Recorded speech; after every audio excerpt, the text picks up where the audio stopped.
যদি বাইবেলের অনেক কথা কোরআনের সাথে মিলে যায় তাহলে বাইবেলের লেখক কে? যেহেতু বাইবেল আগে এসেছে, কোরআন সেখান থেকেই লেখা হয়েছে। অনেক কিছু নকলও করা হয়েছে।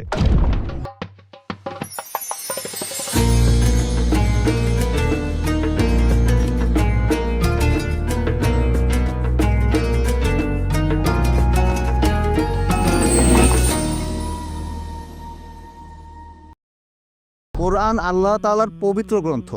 এটা লিখেছেন আল্লাহ নিজেই। যদি বাইবেলের অনেক কথা কোরআনের সাথে মিলে যায় তাহলে বাইবেলের লেখক কে? যেহেতু বাইবেল আগে এসেছে, কোরআন সেখান থেকেই লেখা হয়েছে। অনেক কিছু নকলও করা হয়েছে। দয়া করে এটার একটা উত্তর দিবেন। প্রথম প্রশ্নের ব্যাপারে বলতে গেলে যে পবিত্র কোরআন যদি আল্লাহর বাণী হয় আর বাইবেলের অনেক কথা কোরআনের সাথে যদি মিলে যায়, তাহলে এই বাইবেলের লেখককে আল্লাহ তাআলাই কি বাইবেল লিখেছেন? আমরা বিশ্বাস করি যে কোরআন আল্লাহ তাআলার বাণী। এখন যেটা কোরআনের কথার সাথে মিলে যায় সেই অংশটাকে আমরা আল্লাহর বাণী বলে মেনে নিতে কোনো রকম আপত্তি করব না। তার মানে এই না যে পুরো বাইবেলই আল্লাহ তাআলার বাণী। আমরা বিশ্বাস করি যে ইনজিল হলো সেই আসমানি কিতাব যেটা নাজিল করা হয়েছিল যীশু খ্রিস্টের উপর। তবে সেটা ছিল একটা নির্দিষ্ট সময় এবং নির্দিষ্ট জাতির জন্য। আল্লাহ সুবহানাহু ওয়া তাআলা এটাকে সংরক্ষণ করে রাখেননি। কিন্তু কোরআন হলো সর্বশেষ আর চূড়ান্ত আসমানি কিতাব। আল্লাহ কোরআনে বলেছেন সূরা হিজর অধ্যায় নম্বর 15 আয়াত নম্বর 9, আমি কোরআন অবতীর্ণ করেছি এবং অবশ্যই আমি এর সংরক্ষক। তার মানে এই পবিত্র কোরআন হলো ফুরকান, যেটা দিয়ে সঠিক আর বেঠিকের পার্থক্য করা যায়। কোনো কথা কোরআনের সাথে মিলে গেলে আমরা বলবো এই অংশটাকে আল্লাহর বাণী বলে মেনে নিতে আমাদের কোনো আপত্তি নেই। যদি আমাকে জিজ্ঞেস করেন যে এই বাইবেলের লেখক কে, এখনকার দিনের খ্রিস্টান বিশেষজ্ঞরা বলেন যে বাইবেলের বইগুলো লিখেছেন বিভিন্ন লেখক। বাইবেল শব্দটা এসেছে গ্রিক শব্দ বিবলোস থেকে, অনেক বই মিলে একটা বই। বর্তমানের বাইবেল আমার মতে আর বিশেষজ্ঞগণের মতে একটা মিশ্রণ। এখানে কিছু কথা আছে যেগুলো আল্লাহ তাআলার বাণী, তার মানে ইনজিলের ছিটে ফোঁটা আছে। এখানে নবী রাসূলগণের কিছু কিছু কথা আছে। এছাড়াও এখানে ঐতিহাসিকদের কথা আছে। একটা মিশ্রণ। কে লিখেছেন? অনেক মানুষও বাইবেলের কিছু অংশ লিখেছে।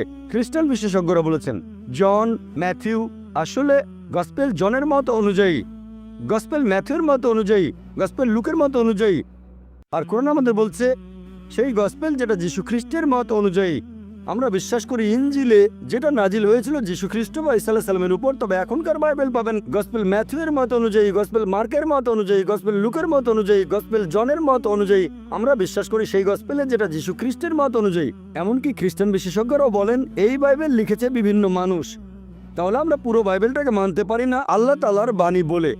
এবারে দ্বিতীয় প্রশ্নটা নিয়ে বলি। পৃথিবীতে বাইবেল এসেছে প্রথমে আর কোরআনের কথা বাইবেল থেকে নকল করা হয়েছে। হ্যাঁ, এরকম একটা সম্ভাবনা থাকতেই পারে। আরেকটা সম্ভাবনা এরকম, যদি দুটোর মধ্যে সাদৃশ্য থাকে, হয়তো বই দুটোর উৎস একই, তাহলে বাইবেলের কিছু অংশের কথা কোরআনের কথাগুলোর সাথে মিলে যায়। এখন বাইবেলের যে অংশ পবিত্র কোরআনের সাথে মিলে যাচ্ছে সেগুলোর উৎস হয়তো একই, তার মানে আল্লাহ সুবহানাহু ওয়া তাআলা। কিন্তু যদি বলেন যে কোরআন নকল করা হয়েছে, তাহলে একই যুক্তিতে বলা যায় যে যীশু খ্রিস্ট ওল্ড টেস্টামেন্ট থেকে নকল করেছিলেন। তখন খ্রিস্টানরা বলবে না। আমরা বিশ্বাস করি যে আসমানি কিতাবগুলোর মূল কথা সবসময় একই ছিল, তার মানে হচ্ছে তৌহিদ, এক আল্লাহতে বিশ্বাস করা। আসলে মূল কথাটা একই। কিন্তু ভেবে দেখেন, বাইবেলের মধ্যে প্রায় কয়েকশো বৈজ্ঞানিক ভুল আছে। আপনি যদি বলেন বাইবেল থেকে নকল করা হয়েছে, আর অনেকেই বলে নওজুবিল্লাহ যে নবী মুহাম্মদ সাল্লাল্লাহু আলাইহি ওয়াসাল্লাম কথাগুলো বাইবেল থেকে নকল করেছেন, তার মানে নবী মুহাম্মদ সাল্লাল্লাহু আলাইহি ওয়াসাল্লাম বাইবেলের যে কথাগুলো বৈজ্ঞানিক ভুল সেগুলো নেননি, তাহলে তো তিনি বড় বিজ্ঞানী। বাইবেল থেকে যদি নকল করেন, বাইবেল বলছে যে চাঁদের আলো তার নিজস্ব আলো। পবিত্র কোরআন বলছে চাঁদের আলো আসলে প্রতিফলিত আলো।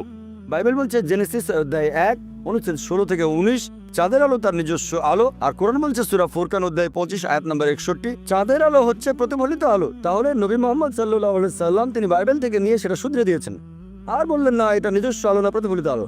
এটা সম্ভব না। কোরআনে এমন অনেক কথা আছে যেটা বিজ্ঞান জেনেছে কিছুদিন আগে।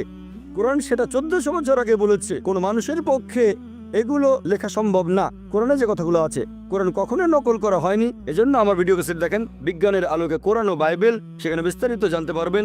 সেখানে আমি প্রমাণ করেছি যে কোরআন বাইবেল থেকে নকল করা হয়নি। কোরআন হচ্ছে ফুরকান, যে মানদণ্ড দিয়ে সঠিক আর বেঠিকের পার্থক্য করবো। আশা করি উত্তরটা পেয়েছেন।